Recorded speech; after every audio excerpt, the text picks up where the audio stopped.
Hi everyone. I hope आप सब लोग बहुत अच्छे से होंगे। और आज हम एक नया जो है एक नए सेमेस्टर की किताब हम स्टार्ट करने जा रहे हैं, जो कि आपको फिफ्थ सेमेस्टर या सिक्स सेमेस्टर में पढ़नी होती है आपके हिसाब से। ठीक है, तो अगर आप पॉलिटिकल साइंस के स्टूडेंट हैं जो कि बीएजी कर रहे हैं अगर, तो आपको जो ये सब्जेक्ट है ये आपके पास ऑप्शन होता है जो आपका फाइनल ईयर है उसमें। तो आप अगर आपने ये लिया है ये subject democracy and development in north east India, तो हम ये डिस्कस करने जा रहे हैं। ठीक है, तो जो ये सब्जेक्ट है ये यहाँ पे हम सिर्फ हमारा जो नॉर्थ ईस्ट इंडिया है जिसमें आपका असम, मेघालय, नागालैंड, मिज़ोरम, मणिपुर, त्रिपुरा, अरुणाचल प्रदेश और सिक्किम आ जाता है, तो उसके बारे में हम डिस्कस करेंगे। ठीक है, ये पूरा जो है ये पूरी बुक ही उसी के ऊपर है। ठीक है, इन स्टेट्स के ऊपर है ये।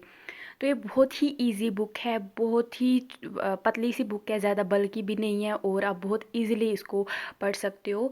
और आपको इसके लिए नोट्स की भी अलग से ज़रूरत नहीं है लाने की। ठीक है, तो मैं भी देखूँगी मैं कितने टॉपिक्स आपको इसमें पढ़ा पाऊँगी, और आप मुझे फिर बता देना कि आपको और कौन सा यूनिट है जो कि आप चाहते हो मैं उस पर पहले बनाऊँ वीडियो, या हम पहले से ही स्टार्ट करें। ठीक है, तो इसीलिए अब मैं पहले आज यूनिट 1 स्टार्ट करूँगी, मेकिंग ऑफ द रीजन, यानी जो ये रीजन है, ये जो एरिया है हमारे इंडिया को, इसको कैसे बनाया गया है। ठीक है, तो सबसे पहले हम इसमें बात करेंगे। इंट्रोडक्शन में हमें बताया गया है कि the region of north east India has 8 states. जो ये रीजन है ना हमारा नॉर्थ ईस्ट इंडिया का, इसमें 8 स्टेट्स हैं। ठीक है, 8 स्टेट्स हैं, ये आपको याद रखनी है बात।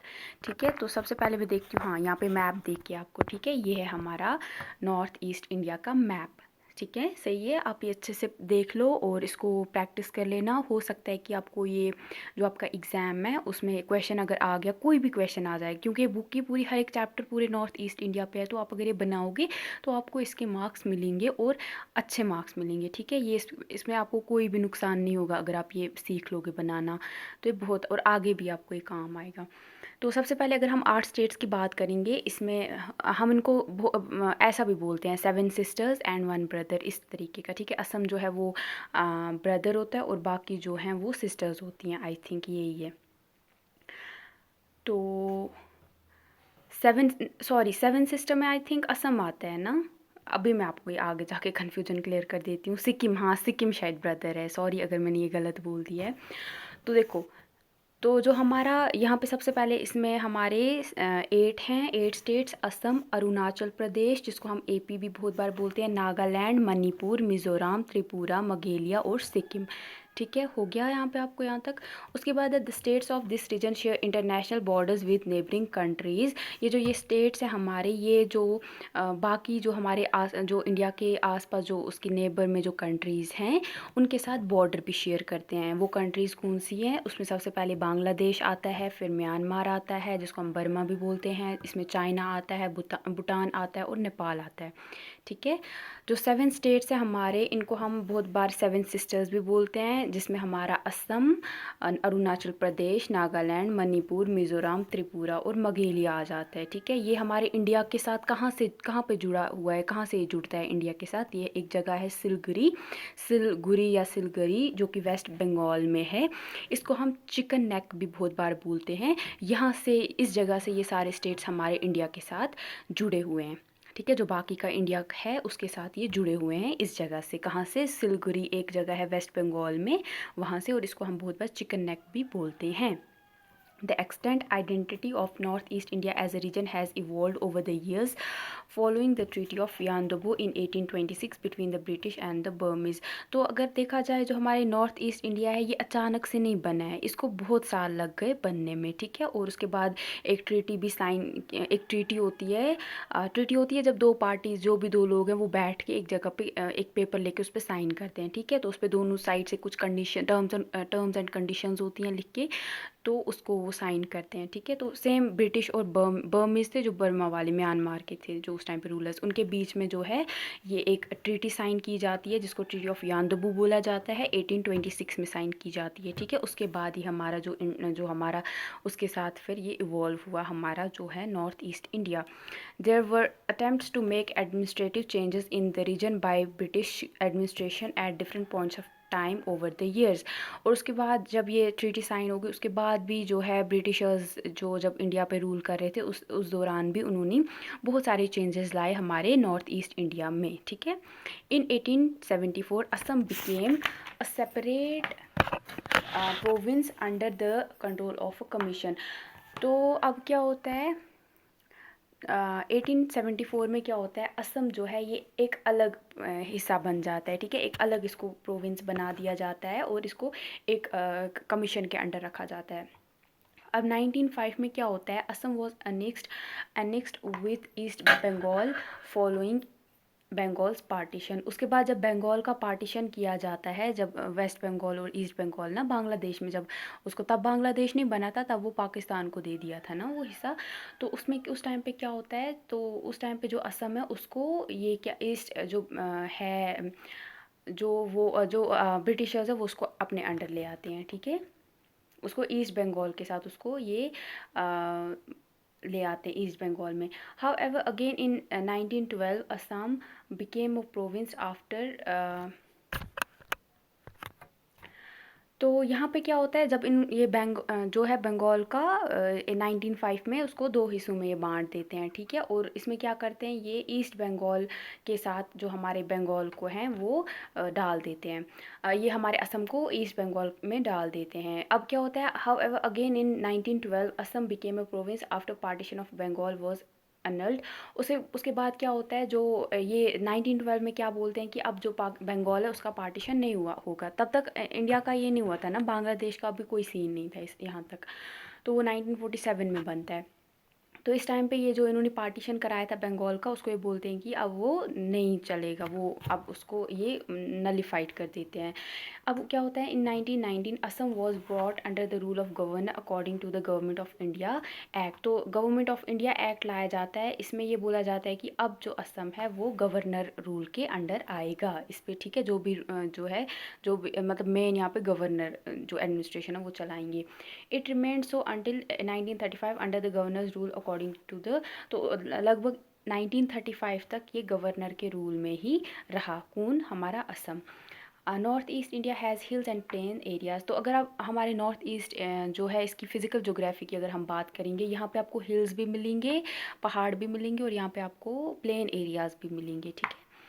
It consists of communities and regions which have differences in language, level of economic development and educational attainment। तो यहाँ पे आपको अलग अलग किस्म की हमारी कम्युनिटीज़ मिल जाएंगी हर एक एरियाज़ में। अलग अलग एरियाज़ हैं यहाँ पे हमारे यहाँ पे, और हर एक एरिया में अपनी लैंग्वेज बोली जाती है। हर जगह पे डेवलपमेंट जो इकोनॉमिक डेवलपमेंट है वो उसकी आपको लेवल अलग मिलेगी। यहाँ पे आपको एजुकेशन कहाँ पे किस एरिया में है वो उसका लेवल अलग होगा। किसी एरिया में आपको ज़्यादा एजुकेटेड लोग मिलेंगे, कहीं पे आपको बहुत कम मिलेंगे, इस तरीके से। The government of India act 1935 designated some areas as excluded and some as partially excluded. तो अब क्या होता है, जो गवर्नमेंट ऑफ इंडिया एक्ट 1935 था उसमें ये बोला गया कि कुछ अब जो एरियाज़ है यहाँ के उनको इन्होंने क्या बोल दिया, कुछ एक्सक्लूडेड होंगे और कुछ पार्शली एक्सक्लूडेड होंगे। तो अब इनका क्या था, इनका क्या मतलब था, these areas had a majority of tribal population which had distinct cultural identities. तो जो अब ये एरियाज़ थे हमारे जो एक्सक्लूडेड और पार्शली एक्सक्लूडेड, इन एरियाज़ में क्या थे, जो हमारे ट्राइबल पॉपुलेशन थे, पहाड़ी जो लोग होते हैं जो पहाड़ों में रहते हैं वो मेजॉरिटी में थे, ठीक है। जो एक्सक्लूडेड और पार्शली एक्सक्लूडेड जो एरियाज़ हैं इनको इसलिए बनाया गया अलग क्योंकि यहाँ पे जो ट्राइबल्स थे वो मेजॉरिटी में थे, ज़्यादा ट्राइबल्स रहते थे, है ना। और जिनका कल्चर बिल्कुल बाकी जो लोग हैं उनसे अलग था। These areas were excluded from the application of legislative powers of the provincial legislature। और इन areas को जो है जो provincial legislature के जो powers legislative powers होते हैं उनसे इसको अलग निकाल दिया था। In these areas those acts could be applicable which were notified by the governor as per the discretion। यानी इसका मतलब ये था कि इन पे जो है जो legislature है वो इन पे कोई भी law या rule वगैरह लागू नहीं कर सकता है, नहीं बना सकता है, बल्कि इन पे जो गवर्नर जो है, गवर्नर को जो गवर्नमेंट बताएगी जो वो यहाँ पे रूल्स एप्लीकेबल होंगे जो गवर्नर चाहेगा, ठीक है। उसके बाद हम यूनिट जब 7 आगे पढ़ेंगे उसमें हमें ये भी पता चलेगा कि the impact of provisions for excluded and partially excluded areas have been reflected in special provisions of Indian constitution. तो उसके बाद जो हमारा सिक्स्थ शेड्यूल है, हमारे सिक्स्थ शेड्यूल, ठीक है, हमारे कॉन्स्टिट्यूशन का जो सिक्स्थ शेड्यूल है उसमें भी कुछ जो हमारे लॉज बनाए गए हैं उसमें इन जो एक्सक्लूडेड और पार्शली एक्सक्लूडेड एरियाज़ है ना, इनके लिए कुछ स्पेशल प्रोविजंस रखे गए हैं। तो इन स्पेशल प्रोविजंस के बारे में आप यूनिट 7 में आराम से पढ़ोगे। After independence district autonomous councils were created in north east. तो अब क्या होता है, जब इंडिपेंडेंस आज़ादी मिल जाती है 1947 में, तो यहाँ पे क्या होता है, डिस्ट्रिक्ट ऑटोनोमस काउंसिल्स बनाई जाती हैं, यानी हर एक डिस्ट्रिक्ट में अपने अपने काउंसिल्स बनाए जाते हैं। Indeed, the shape of northeast India formed during colonial period largely continued to exist until the 1960s with the formation of Nagaland and reorganization of Assam in 1970। तो उसके बाद लगभग 1960s तक जो जैसे ब्रिटिशर्स ने रखा था नॉर्थ ईस्ट इंडिया को, जो वहाँ पे लॉज वगैरह थे वही चल रहे थे। लेकिन उसके बाद 1960 के बाद जब नागालैंड का फॉर्मेशन, नागालैंड एक स्टेट बनता है, फिर असम के भी बहुत सारे मतलब एरियाज़ में असम को बांट दिया जाता है, उसमें से बहुत सारे स्टेट्स निकलते हैं अलग। तो उस 1970 तक फिर यहाँ पे थोड़े थोड़े चेंजेस आ जाते हैं, वरना तब तक यहाँ पे क्या था, वही रूल्स वगैरह यहाँ पे चल रहे थे, वैसे ही चल रहा था जैसे ब्रिटिशर्स ने रखा था। Even the linguistic reorganization of states in the 1950s did not impact Assam। उसके बाद जो लिंग्विस्टिक होता है लैंग्वेज के बेसिस पे, ठीक है, तो हमारे लैंग्वेज के बेसिस पे, क्योंकि जो नॉर्थ ईस्ट इंडिया के हैं, जैसे इंडिया में भी बहुत सारे स्टेट्स लैंग्वेज के बेसिस पे बनाए गए ना, उनको अलग रख किया गया। तो यहाँ पे भी 1950s तक जो यहाँ पे असम में लिंग्विस्टिक रिऑर्गेनाइजेशन हो रही थी स्टेट्स की, उससे भी ज़्यादा असम में कोई फ़र्क नहीं पड़ा। In this unit you will read about process of. तो इस यूनिट में हम मोस्टली यही पढ़ेंगे कि कैसे नॉर्थ ईस्ट इंडिया जो है वो बना, ठीक है। तो ये अभी एक शॉर्ट में आपको एक इंट्रोडक्शन था, ठीक है। मैप तो आप अपनी देख लिया, देखो सबसे पहले अगर ऊपर देखें तो हमारा अरुणाचल प्रदेश ब्लू में है, उसके बाद ग्रीन में असम है, फिर साइड पे वो जो मरून या रेडिश थोड़ा सा है वो सिक्किम है, और उसके साथ बीच में यहाँ पे पर्पल कलर का जो है नागालैंड है, और ग्रे कलर का मणिपुर है। सबसे नीचे को जो है वो हमारा मिज़ोरम है ऑरेंज में, और फिर पिंक में जो है वो त्रिपुरा है ना, पिंक या पर्पल बोल लो आप, ये त्रिपुरा है ना, और जो येलो इसमें मघेलिया है। सॉरी अगर मैं इसको गलत प्रोनाउंस कर रही हूँ, मघेलिया या मघेलिया, मुझे इसको प्रोनाउंस करना नहीं आ रहा है शायद सही से, तो मुझे आप बता देना इसको कैसे प्रोनाउंस करते हैं, मघेलिया, मघेल मैं बिल्कुल भी इसको प्रोनाउंस नहीं कर पा रही हूँ, तो मैं इस पे काम करूँगी। तो फिर भी तो क्योंकि बहुत सारे बच्चे हो सकते हैं वो यहाँ से पढ़ रहे होंगे, तो उनको अच्छा नहीं लगेगा कि अगर मैं उनके स्टेट का नाम अच्छे से नहीं ले पा रही हूँ, क्योंकि होता है ना डायलेक्ट अलग है, और इसको हर एक जगह का, तो फिर वो ईज़ी नहीं होता है हर एक स्टेट को उस नाम से अच्छे से बोल पाना। तो अब हम देखेंगे यहाँ पे दूसरा जो पेज है, अब नया पेज स्टार्ट हो गया है हमारा, ठीक है। The creation of some institutions contributed to identifying north east a region that first accommodated 7 states, later 8 with the addition of Sikkim।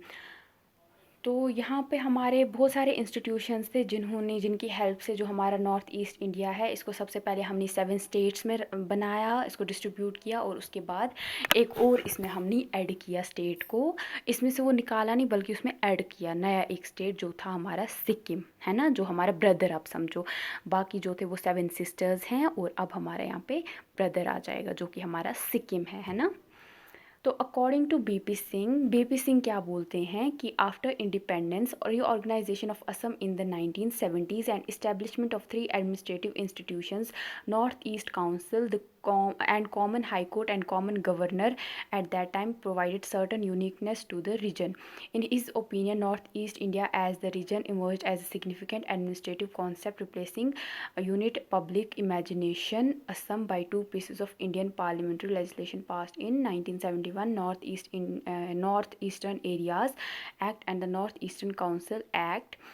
तो ये क्या बोलते हैं कि जो बीपी सिंह है। ये बोलते हैं कि जब आज़ादी मिली उसके बाद जो कि जब हम असम का रीऑर्गेनाइजेशन कर रहे थे लगभग 1970 तक, और इसमें हमने 3 यहाँ पे एडमिनिस्ट्रेटिव जो है इंस्टीट्यूशंस बनाए, जिसमें हमारा ईस्टर्न काउंसिल था, कॉमन हाई कोर्ट, हमने एक इन सब में सबसे पहले हमने नॉर्थ ईस्टर्न काउंसिल बनाई, उसके बाद हमने एक कॉमन हाई कोर्ट रखा सबके लिए और कॉमन गवर्नर रखा है ना। तो उसकी वजह से क्या हुआ, एक इस पूरे रीजन में एक यूनिकनेस आ गई। ठीक है, तो इन सब पूरे रीजन में क्या हो गया, एक जो है हमारे उससे एक यूनिकनेस आई इस रीजन में। ठीक है, in his opinion north east India as a region emerge as a significant administrative concept. तो इनके हिसाब से जो है, जिसकी वजह से क्या हो गया, जो हमारा जो रीजन था एक बहुत इंपॉर्टेंट एडमिनिस्ट्रेटिव कॉन्सेप्ट में बदल गया, जिसकी वजह से जो एक क्या ये रिप्लेस हुआ, unit public imagination Assam by 2 pieces of Indian parliamentary legislation passed in 1971, north eastern areas act and north eastern councils act. तो उसके aim to act as an agency for the development of regional planning of the states which are located in the region of north east India. और उसके बाद ये भी बोलते हैं कि जैसे कि इन्होंने उसके बाद जो है एक यूनिकनेस तो आ ही गई थी, और उसके बाद जो है यहाँ पे हमारे इंडियन जो ये थे, मतलब यहाँ पे जो लॉज वगैरह पास किए गए, उसमें थे हमारे पार्लियामेंट्री लेजिस्लेशन पास, जो कि 1971 में कुछ लॉज लाए गए, जिसमें था हमारा नॉर्थ ईस्टर्न एरियाज़, इसमें रीऑर्गेनाइजेशन किया गया, जो कि एक्ट लाया था, और नॉर्थ ईस्टर्न काउंसिल एक्ट जो आया था यहाँ पे, उसकी वजह से क्या है और ज़्यादा चेंजेस आ गए हमारे नॉर्थ ईस्ट इंडिया में। The establishment of north east council aim to act as, तो जो नॉर्थ ईस्ट काउंसिल जो लाया गया था, उसकी वजह से क्या था यहाँ पे, वो किस लिए लाया गया था, ताकि वो एक रीजनल प्लानिंग बॉडी बन के काम कर सके। ठीक है, तो जो भी हमारे नॉर्थ ईस्ट इंडिया में जो भी स्टेट्स थे, वो उनके लिए एक प्लानिंग बॉडी बनाई गई, जो कि अपने अपने रीजन के हिसाब से देखे कि वहाँ पे लोग किस तरीके से रह रहे हैं, उनका क्या बात करने का क्या तरीका, कैसे कितनी एजुकेशन है, क्या है वो सारा, उसके बेसिस पे उस रीजन पे वो काम कर सके। ठीक है, रीजनल प्लानिंग बॉडी का यही मकसद होता है कि हर एक रीजन में, क्योंकि अगर देखा जाए पूरा नॉर्थ जो हमारा ईस्टर्न इंडिया है, हर एक जगह पे सेम चीज़ें नहीं है, हर एक जगह पे जो जैसे नागालैंड, असम, हर एक में अपनी यूनिकनेस है ना। तो उस तरीके से इनको उसको मद्देनज़र रख के इनको उसके लिए लॉज बनाने थे। तो उसके बाद इन सितंबर 2001 the central government establish the ministry of development of the north eastern region. तो उसके बाद सितंबर 2001 में क्या होता है, जो हमारी सेंट्रल गवर्नमेंट है वो एक ministry of development of the north eastern region लाती है। ठीक है, उस मिनिस्ट्री का नाम क्या होता है, ministry of development of the north eastern region. तो आप इसको DONER भी बोल सकते हो। तो वो एक मिनिस्ट्री यहाँ पे लाते हैं। ये इसका क्या काम था, ये एक it functions as the nodal department of the central government to deal with socio economic development issues of 8 states of.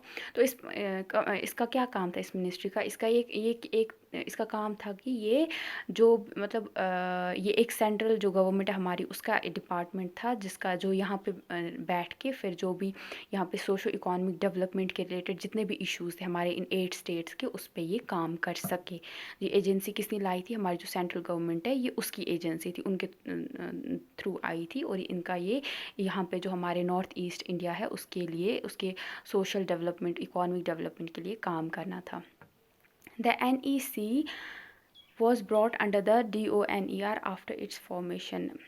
तो जो ये NEC ये जो हमारी ये लाई थी मिनिस्ट्री जो थी, ये किसके अंडर लाई थी, DONER जो मैंने आपको बोला। तो जब आया उसके बाद ये भी आ गई। Sikkim became its member. तो उसके बाद जो सिक्किम है कब इसका मेंबर बना, 2002 में, तब तक ये इसका मेंबर नहीं था। ठीक है, तो उसके बाद तब तक 7 ही थे और अब 8 हो गए हैं। तो अब हम सबसे पहले बात देखो, यहाँ पे आपको क्वेश्चन एक करना है, इंपॉर्टेंट क्वेश्चन है कि इसमें आपको बताना है नॉर्थ ईस्ट काउंसिल और DONER की क्या इंपॉर्टेंस है। ठीक है, इन दोनों की इंपॉर्टेंस आपको बतानी थी। देखो सबसे पहले अब हम इसमें इमर्जेंस देखेंगे, कैसे इसमें एरियाज़ बने। 4 states of north east India emerge from state of Assam. सबसे पहले जो हमारा असम है ना, इसके 4 हिस्से किए गए, इसमें से 4 स्टेट्स हमारे इसके हिस्से किए गए, जिसमें से हमारे 4 नए स्टेट्स निकल के आए। वो थे हमारे सबसे पहले नागालैंड जो कि 1963 में आया, उसके बाद मगेलिया आता है 1972 में, उसके बाद अरुणाचल प्रदेश और मिज़ोरम आता है 1987 में। ये इसी में से कहाँ से निकलते हैं, असम में से, असम को बांटा जाता है और उसमें से निकलते हैं। ठीक है, उसके बाद हमारा और क्या होता है, जो हमारा ये है ना, इनको क्या, जो अरुणाचल और मिज़ोरम है, इनको ये हमारे यूनियन टेरिटरीज़ इनको बना दिया गया था 1972 में। ठीक है, तब तक ये 72 मतलब ये हमारे क्या थे, हमारे यूनियन टेरिटरीज होते थे। टू ऑफ देम, इनमें से जो हमारे मणिपुर और त्रिपुरा जो थे ये प्रिंसली स्टेट्स होते थे। जो कॉलोनियल पीरियड जब हमारा चल रहा था उसमें ये क्या थे, ये प्रिंसली स्टेट्स होते थे। यहाँ पे प्रिंस रूल किया करते थे, यानी राजा का सॉर्ट ऑफ रूल होता था, लेकिन प्रिंस जो राजा का बेटा समझो वो भी राजा ही हुआ, तो वो रूल होता था यहाँ पे। Arunachal Pradesh had existed in the form of an administrative unit. तो जो हमारा अरुणाचल प्रदेश था वो एक एडमिनिस्ट्रेटिव यूनिट होता था ब्रिटिशर्स का, ठीक है। तो as the north east frontier agency, इसको हम नेफा भी बोलते थे उस टाइम पे, यानी नॉर्थ ईस्ट फ्रंटियर एजेंसी। यहाँ पे वो जितने भी एडमिनिस्ट्रेशन वगैरह होती थी वो यहाँ पे करते थे, ब्रिटिशर्स कराते थे, यहीं पे उनका वो चलता था। सिक्किम वॉज कंट्री, तो जो सिक्किम था वो इंडिया को ज्वाइन करने से पहले एक अलग से एक छोटी सी कंट्री हुआ करता था, ठीक है। एक कंट्री होता था, वो छोटी नहीं मुझे बोलना चाहिए, बट वो एक कंट्री था, ठीक है, एरिया के हिसाब से मैं बोल रही हूँ। तो वो एक कंट्री होता था, और 1975 में जब वो इंडिया को ज्वाइन कर लेता है, फिर वो कंट्री नहीं रहता है, वो इंडिया का एक स्टेट बन जाता है। आप सबसे पहले अगर हम असम की बात करेंगे एज स्टेटेड अर्लियर, तो असम में जैसे हमने पहले बोला कि असम जो है, Assam was made a separate province by colonial authorities. 1874 में क्या करते हैं, जो असम को वो एक अलग से एरिया प्रोविंस बना देते हैं, एक सेपरेट प्रोविंस बना देते हैं। कौन बना देते हैं, हमारे ब्रिटिशर्स। इट वॉज डन, क्यों ऐसा किया गया था, it was done following the transfer of colonial headquarters from Cherrapunji to Shillong. Until then, the region which became Assam was a part of the Bengal presidency. तो ये जब हमारा यहाँ पे किया गया था, यहाँ पे जो है कॉलोनियल जो हेडक्वार्टर्स होते थे हमारे चेरापूंजी से जो है वो शिलोंग में इन्होंने जो पहले ये ब्रिटिशर्स जो थे ये चेरापूंजी में होते थे, फिर वो वहाँ से अपना जो हेडक्वार्टर है उसको वो कहाँ पे भेज देते हैं, शिलोंग में। तो जब वो शिलोंग में भेज देते हैं, ट्रांसफ़र कर देते हैं, उसी के दौरान फिर जो है हमारा जो असम है यहाँ पे वो ये करने लगते हैं। तो तब तक जो असम था हमारा एक जो है ये असम था, ये बंगाल का पार्ट होता था, बंगाल की प्रेसिडेंसी होती थी, बंगाल के थ्रू ही इधर रूल होता था सारा। तो the British transferred headquarters from Cherrapunji. तो उन्होंने क्यों अपनी हेडक्वार्टर्स को चेरापूंजी से दूसरी जगह शिलोंग में उन्होंने भेजा, क्योंकि जो हमारा चेरापूंजी था ना, यहाँ पे बहुत ख़तरनाक बारिश होती थी, बहुत ज़्यादा बारिशें होती थी, जिसकी वजह से from 1826 onwards large parts of Assam became, तो जिसकी वजह से वो अपना जो उनका काम होता था वो अच्छे से नहीं कर पाते थे। और धीरे धीरे 1826 से के बाद क्या होता है, जो असम है, असम का बहुत सारा जो पार्ट था वो ब्रिटिश के अंडर आ जाता है। इन 1826 द ट्रीटी ऑफ, तो 1826 में क्या होता है, एक ट्रीटी जो मैंने आपको पहले बोला था साइन की जाती है ब्रिटिश और बर्मिस के बीच में। तो ये जो ट्रीटी थी ये इसका पूरा ये पॉलिटिकल ये था ना, इसकी इम्पोर्टेंस थी कि ये पॉलिटिकल है पूरा, इसमें पॉलिटिकल कॉन्टेक्स्ट में इसको साइन किया गया था। The Burmese were expanding into Ahom territories. तो जो बर्मीज थे ना, अहोम हमारा असम में ही होते थे ये जो रूलर्स थे। तो जो जो बर्मीज थे ये अहोम की जो टेरिटरीज थी उसमें एक घुसने की कोशिश कर रहे थे, उसको भी अपने अंडर लाने की कोशिश कर रहे थे। कौन, बर्मीज।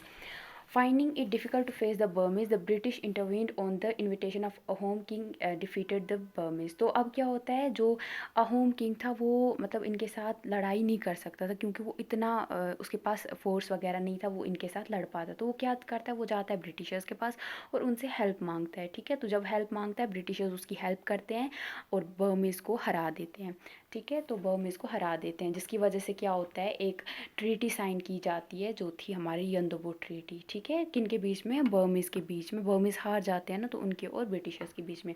और उसके बाद क्या होता है, धीरे धीरे बाकी जो है एरिया जो है असम के वो भी इसके अंडर आने लग जाते हैं ब्रिटिशर्स के, जिसमें क्या है, हमारा अपर असम आता है, जो कि उस टाइम पे यहाँ पे पुरंदर सिंघा रूल करता था, जो कि 1832 में। फिर मतक कंट्री जो थी वो 1842 में उसको एनेक्स किया जाता है। फिर खासी स्टेट्स को भी अपने अंडर ले आते हैं, जिसमें कब होता है ये, एंग्लो खासी जो वॉर हुआ था उसके बीच में जब ये वॉर होता है, खासी हार जाते हैं और ये भी ब्रिटिशर्स उसको अपने अंडर ले आते हैं। फिर गारो हिल्स को 1873 में ये लोग अपने अंडर ले आते हैं। उसके बाद जो हमारा असम जब इसकी असम बनता है, इसमें डिफरेंट एरियाज़ हिल्स, तो बहुत सारे एरियाज़ इसके अंडर लाए जाते हैं, जिसमें हिल्स थे, प्लेन्स थे, है ना। तो असम जो है 1874 में जब बनाया गया, तो इसके अंदर हिल्स भी होते थे और प्लेन एरियाज़ भी होते थे, जिसमें हमारा ब्रह्मपुत्रा और बरक वैलीज़ जो थी वो इसमें आते हैं। दिस शेप, जो ये हमारी शेप थी, ये लगभग कब तक कंटिन्यू हुई, जब तक हमारे इसमें से नई जो है स्टेट्स और यूनियन टेरिटरीज इसमें से निकाली गई, तब तक ये ऐसा ही था। तो उसके बाद जिसमें हमारा नागालैंड 1963 में निकाला जाता है, फिर मगेलिया, उसके बाद त्रिपुरा और मणिपुर। और त्रिपुरा और जो मणिपुर थे, इनको क्या किया जाता है, इनको स्टेट्स बनाया जाता है 1972 में। उसके बाद अरुणाचल प्रदेश और मिज़ोरम को यहाँ से निकाला जाता है, जो कि यूनियन टेरिटरीज थे 1972 तक, और इनको स्टेट्स बनाया गया 1987 में। अब अगर हम मणिपुर की बात करेंगे, तो मणिपुर जो है और त्रिपुरा की, Manipur shares a border with Nagaland in, जो मणिपुर है ये हमारे नागालैंड के साथ नॉर्थ में बॉर्डर शेयर करता है। अगर इसके वेस्ट की बात करें, ये असम के साथ असम के साथ ये वेस्ट में बॉर्डर शेयर करता है, और मिज़ोरम के साथ साउथ वेस्ट में जो है ये मिज़ोरम के साथ बॉर्डर शेयर करता है, और म्यांमार के साथ भी ये बॉर्डर शेयर करता है, साउथ और ईस्ट जो इसकी जो बॉर्डर्स है वहाँ से।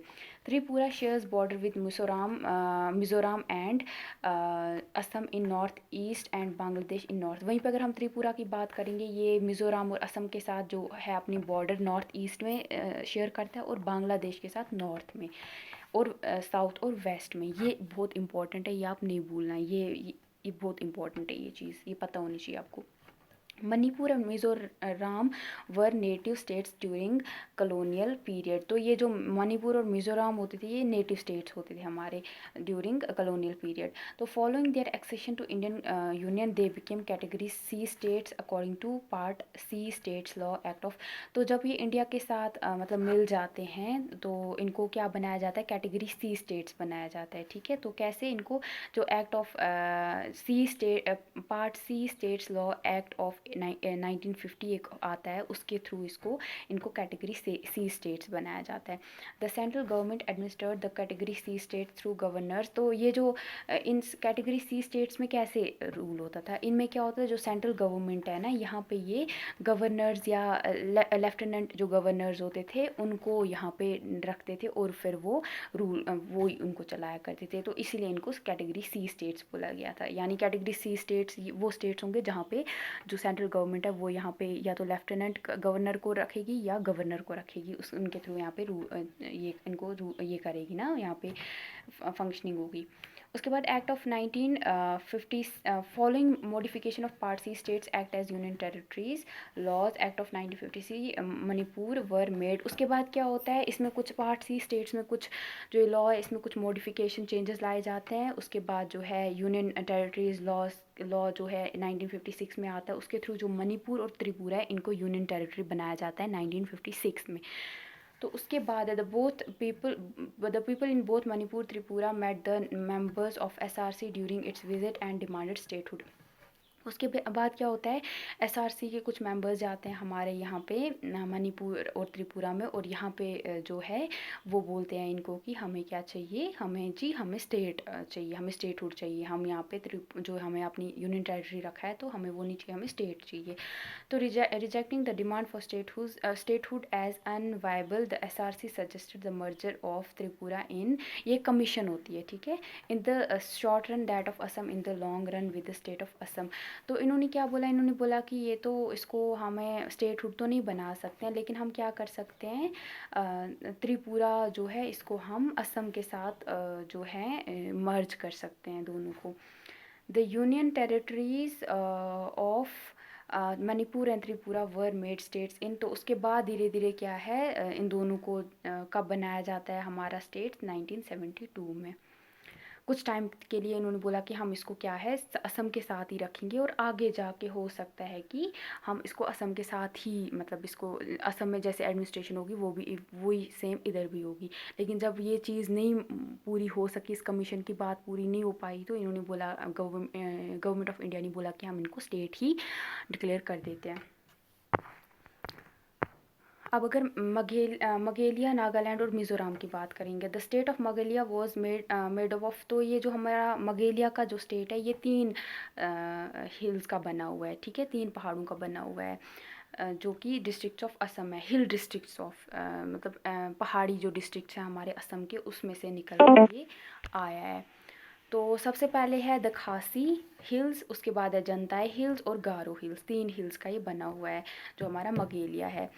दीज हिल्स वर, तो जो हिल्स थे ना, इनको कब ब्रिटिशर्स ने इन पे कब्ज़ा किया था, जब उन्होंने एंग्लो खासी वॉर लड़ा था, उसमें इन्होंने इसको अपन कब्ज़ा लिया था। And they were placed in the Assam, और उसके बाद उन्होंने इनको असम के अंदर डाल दिया था, ठीक है। असम के साथ ही वो इसकी एडमिनिस्ट्रेशन वगैरह चलाते थे। जब उन्होंने 1874 को असम को एक अलग एडमिनिस्ट्रेटिव यूनिट बनाया, तो उसी टाइम पे इनको भी असम में ही डाल दिया, असम का ही पार्ट बना दिया। Shillong became the capital of Assam had become, हाँ, Shillong became the capital of Assam had become the capital of Assam at that time. तो उसके बाद शिलोंग जो है उसको कैपिटल बना दिया गया असम का। During the 1960s there had been demand for formation of hill state out of the, तो अब क्या होता है 1960 के बाद से क्या हो गया, मतलब उस दौरान क्या हुआ कि इन्होंने बोला कि हिल स्टेट्स में से भी क्या होना चाहिए, एक मतलब हमें अपना एक जो हिल डिस्ट्रिक्ट्स हैं उनमें से एक स्टेट बना दो। Mainly in opposition to the language, तो मेनली किस वजह से हुआ, ये हुआ कि जो असम में जो एक लैंग्वेज पॉलिसी जो गवर्नमेंट ने लाई थी कि जो भी यहाँ पे क्या होगा, यहाँ पे सबकी लैंग्वेज जो है वो असम में जो लैंग्वेज बोली जाएगी वही इनको भी बोलनी पड़ेगी। तो उसकी वजह से इन्होंने बोला कि हमारी तो बिल्कुल लैंग्वेज, हमारी तो ये है मगेलिया के लोगों की लैंग्वेज तो बिल्कुल अलग है, तो हम कैसे वो लैंग्वेज मान सकेंगे, तो हमें जी अपना स्टेट दे दो और हम जहाँ पे हमारी जो लैंग्वेज है वो मेन लैंग्वेज होगी। तो उसकी वजह से जो है ये इन्होंने बोला, मतलब उसी की वजह से मेन अपोजिशन हुई। एंड डिससेटिस्फैक्शन, और जो प्रोविजन सिक्स शेड्यूल है हमारी कॉन्स्टिट्यूशन में, उसमें कुछ प्रोविजन्स रखे थे, उससे भी वो खुश नहीं थे मगेलिया के लोग। तो जिसकी वजह से उसमें क्या बोल रहे थे कि जो बघेलिया के अपने लोगों के जो इंटरेस्ट वगैरह हैं वो उसमें नहीं रखे जा रहे हैं, उनको कोई भी नहीं मान रहा है द गवर्नमेंट। इसीलिए जो गवर्नमेंट है वो एक कमीशन बनाती है, अपॉइंट करती है, जिसका नाम था पतास्कर कमीशन, जो कि 1965 से 66 तक रहती है। और यहाँ पे इनके चेयरमैन यहाँ पे कौन होते हैं, एच वी पतास्कर, ठीक है। तो इनको बोला गया कि आप देखो कि ये डिमांड क्यों कर रहे हैं हिल स्टेट की, क्या मसला है। द कमीशन, तो इस कमीशन ने क्या रिकमेंड किया कि the formation of state of Meghalaya within the state of Assam in state creating. तो इन्होंने बोला कि हमें क्या करना चाहिए कि हमें जो है ये जो मगेलिया का ये बोल रहे हैं कि एक अलग स्टेट बनाओ, हमें वो ना करके हमें असम के अंदर ही एक स्टेट बना देना चाहिए। हमें ऐसा नहीं करना चाहिए कि उसको बिल्कुल असम से अलग करेंगे, बल्कि हम असम के अंदर ही उसको एक स्टेट बना देते हैं, यानी वो असम का ही पार्ट रहेगा, लेकिन यहाँ पे कुछ अपने ही लॉज वगैरह रहेंगे, वो हमें कर देना चाहिए। The parliament passed Assam reorganisation, तो इसलिए पार्लियामेंट एक एक्ट पास करती है 1969 में, जिसका क्या नाम था, द रीऑर्गेनाइजेशन ऑफ मगेलिया। तो it led to formation of, जिसकी वजह से एक नया स्टेट बनाया गया जो कि मगेलिया के जो मगेलिया था, और वो क्या था, असम के ही अंदर था, ठीक है, असम के ही अंदर। अभी वो अलग नहीं हुआ था, एक स्टेट था लेकिन वो असम के ही अंदर था। This state comprise the United, इस स्टेट के अंदर क्या था, सबसे पहले यूनाइटेड खासी जनता हिल्स थे, हिल डिस्ट्रिक्ट थे, गारो हिल डिस्ट्रिक्ट थे, और जो कि हमारे 6 शेड्यूल में रखे गए हैं, वो डिफ़ाइन करके हैं वहाँ पे, तो ये था। और यहाँ पे आपका क्या था, an autonomous state was created within Assam state, तो यहाँ पे क्या था, ये एक अलग से, मतलब यहाँ पे इनको असम के अंदर ये स्टेट है, लेकिन यहाँ पे रूल्स वगैरह इनके अपने होंगे। तो जिसको क्या बोला गया, स्टेट विद इन स्टेट, एक स्टेट के अंदर दूसरा स्टेट, ये था इसका, ये इसको शॉर्ट में बोल सकते थे। लगभग ये 1970 से 72 तक रहा, और उसके बाद फाइनली इसको 1972 में जब ये पूरा सक्सेसफुल नहीं रहा, तो इसको एक स्टेट ही बना दिया, ठीक है। ये थी हमारी मगेलिया की कहानी। अब है हमारे दूसरे स्टेट की कहानी।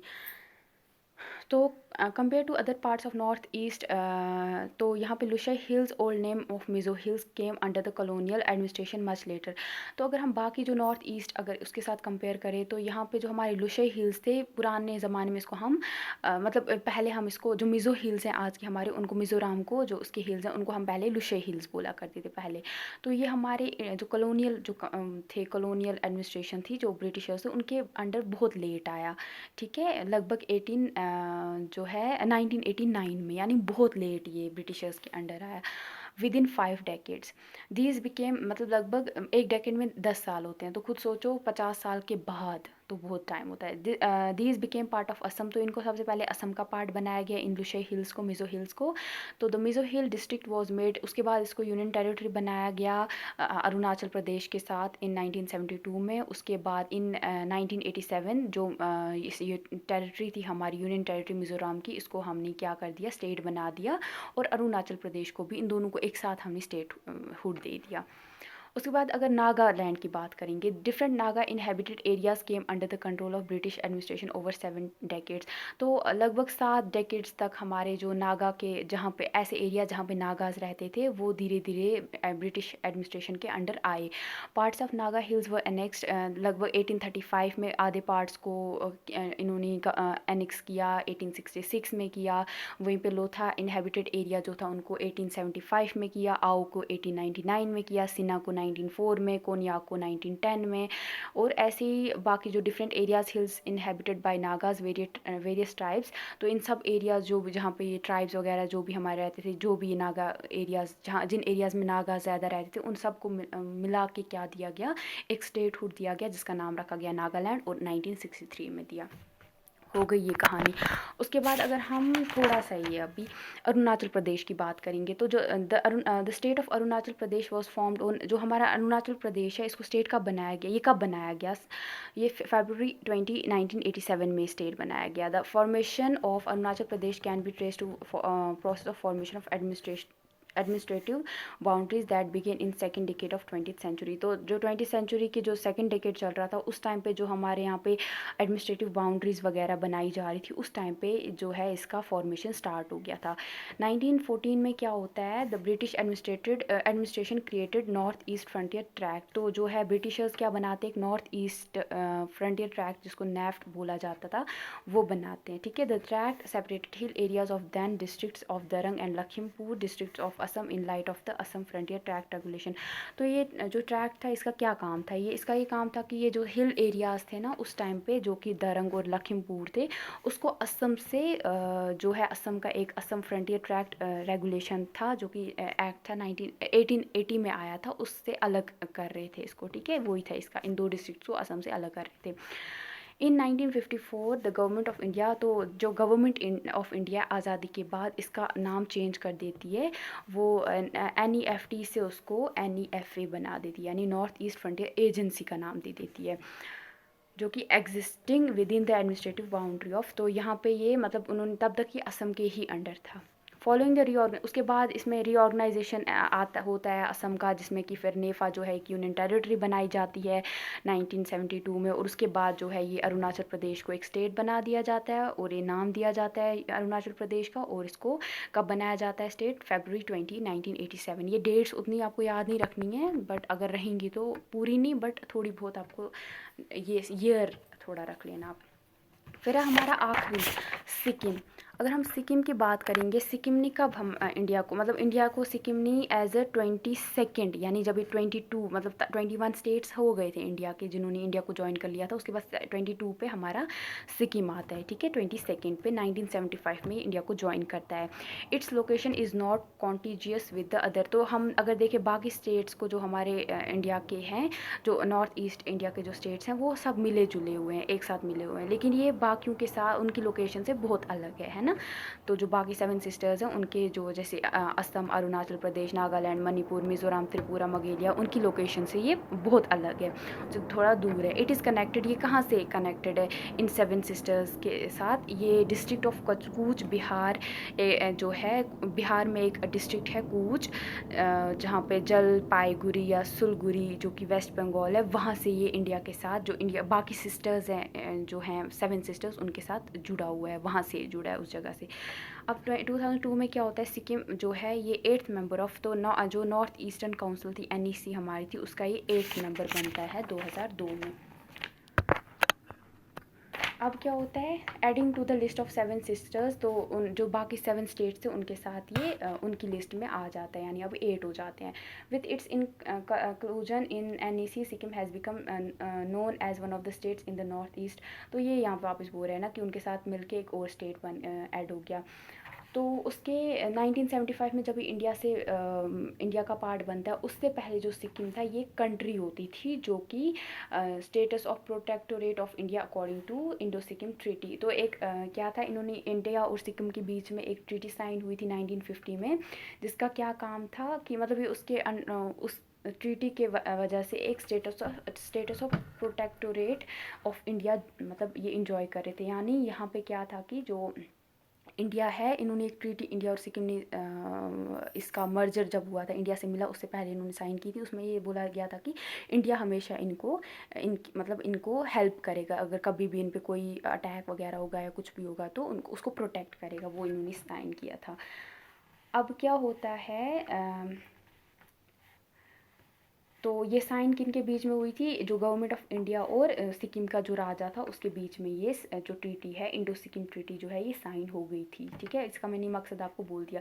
The merger of Sikkim in India was followed by political, तो ये ऐसा क्या हो गया कि सिक्किम जो है इंडिया का पार्ट बन गया, क्योंकि वो इसलिए हुआ क्योंकि उस टाइम पे जो है सिक्किम में हालात बहुत ख़राब थे, जिसकी वजह से एंड पे सिक्किम को इंडिया को ज्वाइन करना पड़ा। In 1973 opposition parties and leaders launched and agitation demanding political reforms including abdication by the monarch.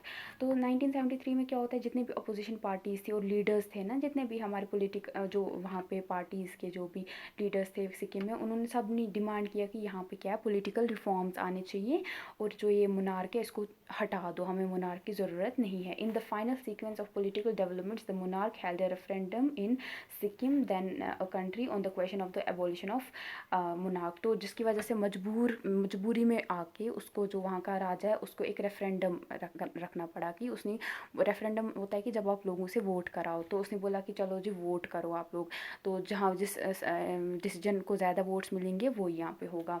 More than, जिसकी वजह से लगभग 97 लोगों ने बोला कि हमें जी मोनार्की को यहाँ से हटा दो, हमें मोनार्की नहीं चाहिए, लगभग 97% लोगों ने बोला ऐसा। दिस रिजल्टेड इन, जिसकी वजह से क्या है, आखिरकार जो है सिक्किम को क्या बनना चाहिए, बनना पड़ा इंडिया का स्टेट, यानी मतलब मजबूरी में आके फिर वो इंडिया के साथ उन्होंने ज्वाइन कर ही लिया, है ना। तो ये है, तो उससे पहले वरना क्या था, वो एक कंट्री होती थी। ठीक है, तो उसके बाद से फिर अब है जो सिक्किम है इंडिया का ही एक पार्ट है। तो अब इसमें आपको क्वेश्चंस करने हैं। Briefly state the formation of, तो सबसे पहले आपको नॉर्थ ईस्ट इंडिया जो है इसका फॉर्मेशन बताना है कि कैसे हुआ। उसके बाद आपको कौन से स्टेट्स जो नॉर्थ ईस्ट इंडिया के हैं जो कि पहले यूनियन टेरिटरी होते थे वो बताने थे, और आपको जो सिक्किम और नॉर्थ ईस्ट इंडिया है इन एज अ रीजन, इनके बीच में क्या रिलेशनशिप है वो आपको बतानी है। ठीक है, और रिलेटेड सम ऑफ में ये जो हमने अभी तक पढ़ा वही सारा है। तो ये इन क्वेश्चंस का आंसर्स हैं, इन क्वेश्चंस के अगर आप पहले करोगे फिर यहाँ से आंसर्स भी देखोगे तो अच्छा रहेगा। तो इसी के साथ हमारा ये यूनिट जो है ख़त्म हो गया। Thank you.